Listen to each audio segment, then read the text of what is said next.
আজকে আমরা দেখাবো কীভাবে বটম জয়েন করতে হয়। বটম জয়েনটা টিপিক্যাল প্রসেস, অনেক সময় ভুল হয়ে যায়।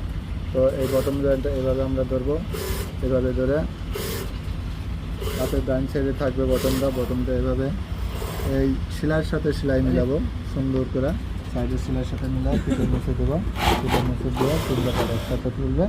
তারপর আমরা এই বটমটা ঠিক এভাবে মিলাবো, দুটো পাট সমান করে ধরবো যাতে বটমটা আপ ডাউন না হয়। পরে এখানে যাব, এই তিন পাট একসাথে ধরলাম, ধরে সেরে তারপর আমরা এখানে এই বটমগুলো মিলিয়ে ধরবো যাতে বডি কাটাকাটি না করতে হয়।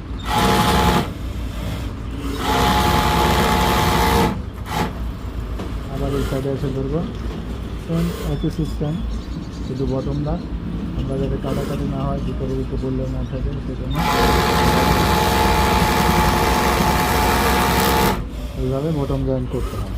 এবার বটম জয়েন করলে পরে বটমের কোয়ালিটিও সুন্দর হবে এবং কি দেখতেও সুন্দর দেখা যাবে। এইভাবে বটম জয়েন করতে হবে।